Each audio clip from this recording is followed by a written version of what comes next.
System है जो ईमानदारी की लड़ाई लड़ रहे हैं।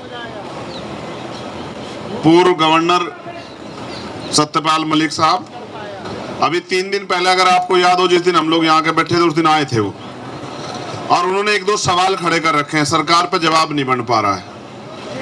मैं ये बिल्कुल सच तौर पे कह रहा हूँ कि देखो, सरकार जनता के लिए होती है, जनता सरकार के लिए नहीं होती है, और जनता के हर एक सवाल का जवाब देना सरकार की जिम्मेदारी।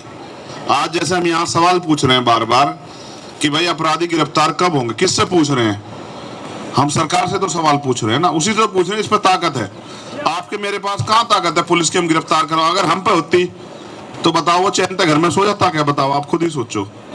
तो ताकत तो जिनके हाथ में, सवाल उनसे ही पूछना पड़ेगा। और आज भी सच है, सत्ता से सवाल पूछना चाहिए। तो गवर्नर साहब ने पुलवामा हमले पे एक सवाल खड़ा किया था कि भाई, और मैं अचरज में हूं कि 40 से ज्यादा हमारे देश के वीर जवान जिनके नाम से हम यहाँ, वो वहां सीमा पे और हम यहाँ सुरक्षित हैं देश के अंदर, उनकी जान गई है, शहादत हुई है, एक एफआईआर दर्ज नहीं हुई। अगर आपकी ईंट गिर जाएगी ना, उस पर एफआईआर दर्ज हो जाएगी। किसान की भी अगर वो मोटर चोरी हो जाए, उसकी भी एफआईआर हो जाएगी। मजदूर का अगर हथियार गायब हो जाए, उस पर भी एफआईआर हो जाएगी। लेकिन आप देखो, पुलवामा हमले पे 40 जवान शहीद हुए, एक एफआईआर नहीं। मैं तो देख के चौंक गया हूं। आज सरकार जांच नहीं कराना चाहती। गवर्नर साहब ने सवाल खड़े तो कीमत ये चुकानी पड़ रही है कि उनके 10 लोग, करीबी लोग, जैसे मेरे साथ मेरी बाजू के रूप में ये पुष्पिंदर भाई, सतपाल चौधरी जी, अमित कसाना जी, ये जो मेरी बाजू, जैन साहब, हिमांशु भाई, ये जो हमारे बिल्कुल करीबी लोग हैं, 10 लोगों का सीबीआई का छापा पड़ा। और आप भरोसा करोगे, जिनके यहाँ सीबीआई का छापा पड़ा, उनकी पैंट देखकर लगता है कि उन्होंने, वो पैंट भी जो है 10 साल पुरानी होगी। मतलब सरकार जितना गिर सकती है, उससे ज्यादा मैं तो ये देखना चाहता हूं, ये सरकार कहां तक गिर सकती है। तो छापा मार के उनके फोन जब्त करके लेके हम गए थे गवर्नर साहब के पास में, उनको ये कहने के लिए कि आप हमारे बड़े हो, आप अकेले मत समझना, आपकी तरफ उंगली उठेगी, सरकार की ईंट से ईंट बजा देंगे। याद रखें सरकार, ये तो हमारी बैंड भाई इसको लीड कर रहे हैं, हमारे पहलवान जी जो खिलाड़ी हैं, उनकी वजह से हम, क्योंकि एक इस धरने का एक अनुशासन है, एक नियम है, हमारा काम इसको बैक सपोर्ट करना है, तो इसलिए हम इसकी सारी बात मानते हैं। लेकिन अगर सरकार कोई गलत फहमी और वो हमारी पगड़ी से खेलने का प्रयास करेगी, हमारे सम्मान से, तो फिर ऐसा इलाज ये करेंगे कि सारी जिंदगी याद रहा होगा, फिर कोई भूलने का नहीं कभी भी। तो गवर्नर साहब हमारे सिर मत हैं, हमारे बड़े हैं। अगर ये लगता हो, देखो, पूर्व विधायक पर भी सुरक्षा होगी और गवर्नर साहब पर कुछ भी नहीं है। कल कोई भी जाकर उन पर हमला कर सके। सरकार ये चाह रही गवर्नर साहब कल के मरते आज मर जा। गवर्नर साहब नहीं मरने के, लेकिन अन्याय करने वाली और हमारे बहादुर सिपाहियों की हत्यारी सरकार जरूर खत्म होगी। ये बात याद रखना आप लोग। तो अभी हम उस बात को भी और बड़े पैमाने पर करें, क्योंकि उनकी सुरक्षा बहुत जरूरी है। वो बड़े जिम्मेदार आदमी है। जो आदमी अपने पद प्रतिष्ठा की परवाह न करे और देश के लिए जिए, तो उसकी रक्षा सुरक्षा करना हम सब लोगों की जिम्मेदारी है। इसलिए ये बात मैंने आपको इसलिए बताई। मुझे तो केरल भवन से इन्होंने रुकवा दिया। चिंता मत करो, हम ताकत अर्जित करेंगे, केरल भवन परमानेंट के लिए खुलवा देंगे, आप चिंता मत करो। मगर गवर्नर साहब के लिए मैं आप चिंता जाहिर कर रहा हूं। आप सब लोगों को भी संदेश इसलिए दे रहा हूं कि उनके साथ कोई भी हादसा घट सकता है। सरकार के लोग यहाँ खड़े हैं, एडमिनिस्ट्रेशन के लोग, पुलिस के लोग यहाँ हैं, मीडिया के लोग यहाँ हैं। गवर्नर साहब देश की धरोहर हैं। उनके उस समय में वो 370 सारे मामले हुए, उन्होंने अपनी जान पे खेल के सारी चीजें वो अप्लाई करी। आज अगर उनके साथ, उनके सम्मान और उनकी जान के साथ खिलवाड़ होगा, तो मेरा ये वादा है सरकार से कि फिर वही होगा जैसा 2 अप्रैल में हुआ था, फिर वही होगा जैसा जंतर उसमें रामलीला मैदान में हुआ था, और 21 मई को होगा, वही होगा। सरकार देखेगी, करके देखिए कोशिश। तो ये मेरा, इसलिए उनके समर्थन में ये मेरा ऐलान है। बात की आज हम फिर कहीं हमारा जाने का प्रोग्राम है, हमारे खिलाड़ी साथियों ने डिसाइड कर लिया होगा। ये इस बात का, आंदोलन का प्रमाण है कि हमें अभी तक नहीं पता कि हम कहाँ जाने वाले हैं, क्योंकि हमने सारी अथॉरिटी उनको ही दे रखी है कि वो जहां भी जाएंगे हम उनके साथ जाएंगे, उनकी सुरक्षा में उनके साथ, और उनकी बात को मजबूत करने के लिए। तो जो साथी आज पहुंचे उनका धन्यवाद। हर मुद्दे पर देश, क्योंकि देश हमारा है ना भाई। एक चीज मैं बार बार समझाता हूं, आप भी समझ लो। सरकार के पास जो बजट है ना, वो जनता का पैसा है, जो टैक्स में जाता है, चाहे वो किसान की जेब से जा, मजदूर की जेब से जा, चाहे किसी की जेब से जा। और जो प्राकृतिक रिसोर्स है वो टैक्स है। तो जगह सरकार किसी को देती है, एहसान नहीं करती है। हमसे सरकार है, हम सरकार से नहीं है, जनता है जो कुछ है। तो जनता का, इतनी जनता बार बार सरकार से कह रही है। आज 26वां दिन है भाई, 26वां है, 26 दिन हो गए। एक बार देखो, देश के प्रधानमंत्री हम तो बहुत ताकतवर मानते, एक शब्द नहीं निकल रहा। और खबर तो यह है कि आज कहीं जान लग रहे हैं, 6-7 दिन के लिए उड़ान भर रहे हैं। वहां जाके कहेंगे देखो मैं हमारे देश में ये हो रहा है, ये नहीं बता रहे कि देश की राजधानी में देश की बेटियां बैठी हैं और कोई जवाब देने को राजी नहीं है। आप ये बात समझो, मैंने पिछली बार भी कहा था, आज फिर दोहरा, अहंकार, सत्ता जो है ना, ताकत तो है ही सत्ता में, लोकतंत्र है भारत में, सत्ता में ताकत है, लेकिन सत्ता मदहोश कर देती है, दिमाग खराब कर देती है। सत्ता आदमी को तानाशाह बना देती है। आज कुछ ऐसे ही हाल हैं, उन्हें ऐसा लग रहा कि बस उनसे बड़ा कोई है ही नहीं। और मैं बार बार ये कह रहा, काशीराम साहब कह रहे थे कि सुप्रीम कोर्ट से भी बड़ी होती है जनता, और जनता के फैसले अच्छे अच्छे तानाशाह को जमीन पर पटक देते हैं। और जितना देर करोगे, क्योंकि हम इसलिए भी चुप हैं, मैं फिर अपने साथी आज मुझसे पूछ रहे थे आओ आओ आओ, तो भाई मैं 21 तारीख तक चुप हूं, क्योंकि हमने 21 तारीख को अपने खाप के लोगों को, जिम्मेदार लोगों को, उन्होंने हमसे समय वो कर रखा है 21 तारीख का। 21 तारीख के बाद फिर जब वो बात पक्की हो जाएगी, उधर से जो आदेश आ जाएगा, फिर हम उस पर काम करेंगे। मगर हमने तय कर लिया है कि आंदोलन को जमीन पर ले जाने के लिए, सूचना मैं मीडिया को भी दे रहा हूं कि हम महिला सुरक्षा, बहन बेटी सुरक्षा सम्मेलन जो है ना, पूरे उत्तर प्रदेश में अब हम करेंगे। इसकी तैयारी जो है आज पार्टी संगठन के लोगों को हम शाम के टाइम दे देंगे। हर जिले हर मंडल में हम लोग पहले फेस में करेंगे, क्योंकि हम बताएंगे कि देश की राजधानी में क्या चल रहा है। कई बार ऐसा हो रहा है, कुछ मीडिया के लोग तो हैं जिनके रीढ़ की हड्डी है, कुछ मीडिया के लोग तो ऐसे हैं वो बताने को राजी नहीं क्या हो रहा है। 10-20 मिनट की बात हो जाए, टीवी खोल लो, देश के प्रधानमंत्री जी, हम भी उनको ही देख रहे हैं कि वो कुछ बोल रहे हैं, वो बोल नहीं रहे हैं। तो इसलिए इसे सवाल को मजबूत करना पड़ेगा, और मजबूत करके जनता के बीच ले जाना पड़ेगा। हमने उसकी तैयारी कर ली, क्योंकि जो हम कहते हैं उसको करते हैं। और तैयारी ये है कि हम महिला सुरक्षा, सम्मान और सशक्तिकरण, क्योंकि आज तो उन बहन बेटियों की लड़ाई लड़ने की हिम्मत इन्होंने दिखा दी, पहलवान जो हमारे बहन भाई हैं। आप ये सोचो, ये बंद क्यों नहीं हो रहा परमानेंट के लिए? भाई सबके घर में बहन बेटी है ना, फिर ये महिलाओं के साथ अन्याय क्यों? हमारी बहुत सारी महिला लीडर्स यहाँ बैठी हुई हैं, आज दिल्ली की भी, गाजियाबाद वाली भी, बुलंदशहर वाली भी। तो अगर ये सुरक्षित नहीं है तो फिर हम इंसान कैसे हो सकते हैं, आप ये बताओ।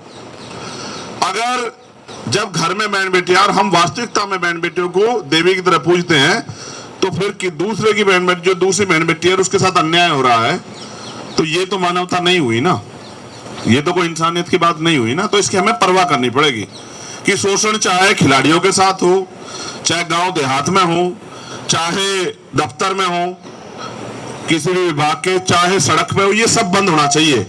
कोई किसी महिला को, बहन बेटी की तरफ कोई अपमानित शब्द या अपमानित नजरिए से देखे बिना, तभी तो भारत की सुंदरता बढ़ेगी। यही तो था भारत, जिसकी बात होती है कि हम महिलाओं को सम्मान। आज देख लो क्या हो रहा है, देश की गोल्ड मेडलिस्ट और अन्य मेडलिस्ट बेटियां जो है, जो ओलंपिक खेल कर आई, जिनको किसी की पहचान की मोहताज नहीं, वो बेचारी यहाँ तड़प रही है। सड़क पर जहां मीडिया के लोग पूछे, मैं मीडिया के लोगों से भी कह रहा हूं, एक बार कभी प्रधानमंत्री जी से भी पूछ लो यार कुछ क्या देश मामले में। उनके पास इतनी बढ़िया मंत्री जी, हमारी स्मृति ईरानी जी, बहन जी हमारी, उनसे पूछ लो, वो भी कुछ बोल रहे हैं। उनके पास बड़े बड़े वो हैं। तो अब ये भी पता लगा कि भाई मुझसे कोई आते कह रहा था जी, वो एक और वो भी सम्मेलन कर रहे हैं। भाई अधिकार है, लोकतंत्र है, संविधान ने दिया है। जैसा हमें आंदोलन करने का अधिकार है, ऐसा उनको भी अधिकार है। मगर जनता ये देख रही है, आज ये बात भी याद रखा, इतिहास और देश भी, कि भारत की जनता देख रही है किस तरह से पूरी सरकार मिलकर अपराधियों का संरक्षण कर रही है, और पूरी सरकार मिलकर आज हमारी बहन बेटियों का चरित्र हनन कर रही है, उनको गलत साबित करने पर लगी। ये बात आप भी याद रखना। किसान को याद तो सारी चीज रहा है, सारी चीज याद रहा। किसान को ये भी याद रहा कि जो फसल बोई थी उसमें कितना नुकसान हुआ था, क्योंकि वो पेट काटता है ना, वो धूप में रहता है, वो पानी लेता रात को 3 बजे उठ के, उसे प्राकृतिक मार होती है, ओला पड़ जाता है, बारिश आ जाती है, हवा चल जाती है, सब झेलता है वो। लेकिन मैं फिर कह रहा हूं, हमें तो यही सिखाया कि आदमी भूखा रह सके लेकिन अपमानित होकर नहीं रह सकता। और घर की इज्जत होती है बहन बेटी। जिस घर में बहन बेटी की इज्जत ना हो, सुरक्षित ना हो, फिर उसका वो आदमी चाहे कितनी बड़ी मूंछ रख ले, कोई फायदा ना।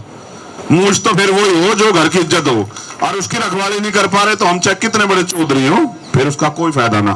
तो आप डटे हुए हो, जो लोग डटे हुए हैं, जो लोग आते हैं, उनका बहुत बहुत धन्यवाद। और उनकी तरफ से मेरा ये कहना, अभी मार्च होगा, अभी मुझे पूरी जानकारी नहीं कि आज पैदल मार्च है कैसे है। जो आदेश आएगा तब तक, जब तक वो मार्च ना हो तब तक आप टिके रहिए।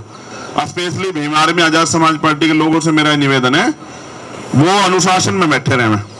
ठीक है, जब यहाँ कोई वक्ता अपनी बात रखे, ये मंच है, इस पे कोई कुछ भी कह सकता है, हमने सबके लिए खुला करवा रखा है। कोई आवे किसी संगठन का, किसी पार्टी का, मैंने तो कल इनसे भी कहा था, बजरंग को सवाल पूछ रहे थे कि भाई वहां राजनीतिक लोग आ रहे हैं, तो मैंने बजरंग से कहा कि आप कह दो कि बीजेपी वाले सारे यहाँ जा, वही न्याय दिला दे, हम लोग उठ कर चले जाएंगे। भाई बीजेपी के लोग आकर न्याय दिला, जरूरत नहीं पड़ने किसी की, बीजेपी की सरकार के लोग न्याय दिला दें। अरे कुछ तो मुंह खोल लो, जब सब लोग एक तरफा हो जाएंगे तो न्याय कैसे मिलेगा? नु बताओ। ये जो आज पंजाब के, हरियाणा के और इधर ये कासगंज तक के हमारे लोग, ये यादव, आलोक यादव, तमाम लोग जो आए हुए हैं, ये सब लोग क्यों आए? भाई सड़क पर आदमी कम आता है, आप मुझे बताओ, खुशी से आता है कोई सड़क पे? सड़क पर आदमी तब आता है इस लोकतांत्रिक भारत में जब वो निराश हो जाता है कि उसको न्याय नहीं मिलने का। अब उसके पास कोई रास्ता नहीं, ना उम्मीद होकर सड़क पर आता है। आज हमारे लीगल सेल के भी जो है नेशनल चेयरमैन, उनकी टीम भी यहाँ आई हुई, उनका भी बहुत बहुत MS आर्या जी, उनका भी धन्यवाद। सारे मोर्चों पे लड़ेंगे हम इसे, हर मोर्चे पे, कोर्ट में भी, बाहर भी, अंदर भी, सब जगह लड़ेंगे। और जब तक नहीं हटने के इन पे, जब तक न्याय नहीं मिलता, जितनी पंचायतें, जितने जोड़ लगाने लगा लो। सरकार से मेरा यह आग्रह है, जितना देर करोगे उतनी बुरी हार होगी, जितना देर करोगे, जितना जल्दी करोगे उतनी इज्जत बच सके। नैतिक चरित्र नहीं रहा, नहीं पहले आदमी को नैतिक चरित्र होता, अगर आमना सामना हो जा रहा, अपराध गलती कर रखी तो आंख नहीं मिलती। आज की तो ऐसी सरकार बैठी है कि आंख मिला के झूठ बोलती है। अभी अमित मुझे सुना रहा था एक बात, मेरे को भाई साहब वो आपने कहानी सुनी? मैंने कहा कौन सी? कहने लगा एक बार झूठ और सच दोनों नान गए, दोनों नान गए, और झूठ ने पहले पानी में तो निकल के सच के कपड़े पहन लिए। आज तक भी झूठ जो है वो सच के कपड़े पहनकर घूम रहा, और सच जो है उसको साबित करना पड़ रहा है। ये आज आलम है, इन सब से टकराओगे, घबराना नहीं है। हम उनके बच्चे हैं जिन्होंने इस देश के आजादी के लिए जो लड़े हैं, जिन्होंने इस देश की आजादी के लिए जो है अपने प्राणों के बलिदान दिए, उनका खून है। ये हमारे भारत के भी मान सम्मान का मामला है। अगर ये खबर इंटरनेशनल किसी उसमें छपे, जैसे कल खिलाड़ियों ने, कई लोगों से बात हुई इंटरनेशनल खिलाड़ियों से, अगर वो ट्वीट करेंगे और ये खबर बढ़ेगी कि भारत में हो क्या रहा है, जरा सी भी लज्जा नहीं है सरकार पर, जरा सी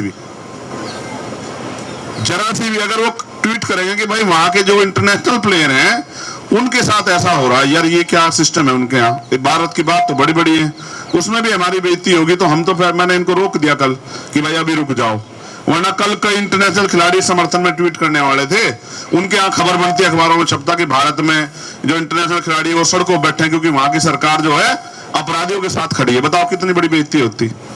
ये तो भाई बहन छोटे मेरी बात मानते हैं, मैंने इन्हें मना कर दिया अभी मत करो, वरना वो कल ही हमारे पक्ष में जो है, इनके पक्ष में ट्वीट करने वाले थे, जब इनको पता लगा कि भाई, क्योंकि ये जाके बार बार 2024 की बात करे ना, तो कल ये चर्चा हो रही थी कि 24 दिन पूरे हो गए, 25वां दिन आ गया, तो वे भी 24 को सुनो जा क्या है 24, तो कल 24 पर बात चल रही थी। 24 जो है ये 36 भी हो जाएगा, चिंता मत करो, आप लोग डटे रहो, ठीक है। आपकी ये मौजूदगी ये बता रही है कि ये लड़ाई निर्णायक तरफ जा रही है, और सब तक ये बात पहुंच रही है कि देश में क्या हो रहा है।